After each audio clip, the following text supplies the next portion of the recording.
लोकसभा चुनाव आते ही कमलनाथ सरकार को बड़ा झटका लग सकता है। दरअसल अपनी ही सरकार से नाराज कांग्रेस विधायक पांचीलाल मीणा सीएम कमलनाथ को अपना इस्तीफा भेजने पहुंचे, लेकिन इससे पहले वे इस्तीफा सौंपते उससे पहले ही गृह मंत्री बाला बच्चन और मंत्री प्रद्युम्न सिंह तोमर उन्हें मनाने पहुंचे। ऐसे में चुनावी मौसम में भोपाल में सियासी माहौल अचानक से गर्म हो गया है। पांचीलाल मीणा धर्मपुरी से विधायक है। वह शराब माफिया की गुंडागर्दी और शासन की मिलीभगत से परेशान है। मीणा का आरोप है कि लगातार और बार बार शिकायत के बाद भी शासन और प्रशासन शराब माफियाओं के खिलाफ कार्रवाई नहीं कर रहा। शराब माफिया के दबाव में पुलिस ने कई घंटों तक थाने में बैठा कर रखा।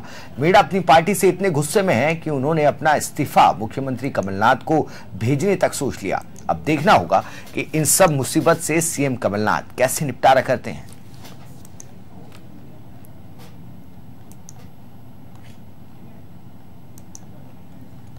और इसी खबर पर हमारे साथ न्यूज रूम से पूजा हमारे साथ जुड़ चुकी है।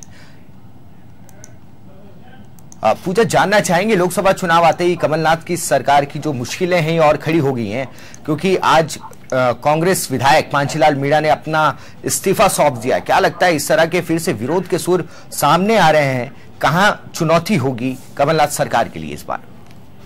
बिल्कुल मनीष, सबसे पहले तो मैं आपको बताना चाहती हूँ कि जिस तरीके से लोकसभा चुनाव बिल्कुल करीब है और विधानसभा चुनाव में भी कांग्रेस ने जोड़ तोड़ करके जैसे तैसे अपनी सरकार बनाई थी, उसी सरकार का कोई विधायक अगर इस्तीफा देता है और जो है अपने पद से हटने की बात करता है, तो ये पूरी तरीके से कांग्रेस सरकार के लिए काफी भयावह स्थिति बन जाती है कि किस तरीके से उन्हें मनाया जाए, उन्हें समझाया जाए। और वही एक पूरा सिलसिला आज देखने को मिला। जिस तरीके से नाराज रहे पांचीलाल मीणा और फिर राजधानी भोपाल पहुंचे अपने इस्तीफे के साथ और सीएम कमलनाथ से मुलाकात करने की बात भी उन्होंने कही थी, लेकिन उसके पहले ही जो है वो इस्तीफा देते उसके पूर्व ही गृह मंत्री बाला बच्चन वहां पहुंचे और मंत्री प्रद्युम्न सिंह भी वहां पहुंचे और उन्हें मनाने में कामयाब भी रहे। और उसके बाद ही अगर मीडिया से बात भी करते तो वो भी उन्हें नहीं करने दिया, क्योंकि सीधे तौर पर ये डर है कांग्रेस सरकार का कि कहीं उनका कोई विधायक बिफर ना जाए और सरकार तोड़ने में कामयाब ना हो जाए। जिस तरीके से बीजेपी भी जो है ताक में बैठी हुई है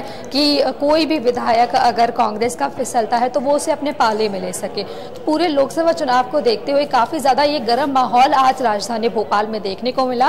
और वहीं दूसरी तस्वीर एक ऐसी देखने को मिली जहां पर पांचीलाल मीणा को गृह मंत्री बाला बच्चन सीधे कमलनाथ के उस कार्यक्रम में ले गए जहां पर कार्यक्रम में कमलनाथ मंच पर मौजूद थे और वहां उन्हें ले जाकर बैठाया गया, यानी कि मीडिया से उनका कोई संपर्क भी ना हो सके और यदि वो इस्तीफे की कोई और बात करते हैं तो वो भी ना कर पाए।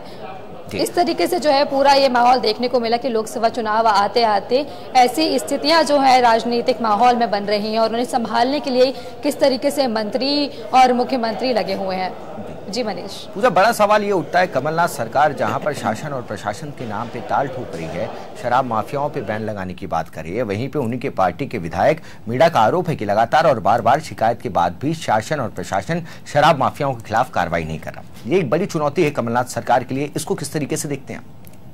बिल्कुल, जिस तरीके से पूरे 90 दिन से ज्यादा हो चुके हैं कमलनाथ सरकार को, ऐसे में अगर आप अपने जिला प्रशासन को ही काबू में नहीं कर सकते हैं, उस स्थिति में जब आपने ढेरों जो है तबादले किए, लगातार जो है तबादले होते रहे और आपने अधिकारी भी बदले, उसके बावजूद भी एक जगह पर ऐसी स्थिति बनती है कि धर्मपुरी विधानसभा क्षेत्र में शराब माफिया जो है उनकी मनमानी होती है और उन पर कार्रवाई की बात अगर विधायक करते हैं तो उसको ना माना जाता है, बल्कि कलेक्टर और एसपी जो ठेकेदार हैं और जो शराब माफिया हैं उनकी बातों में आकर जो है उल्टा विधायक पर कार्रवाई की बात करते हैं। 4 घंटे तक उन्हें थाने में बैठा कर रखते हैं।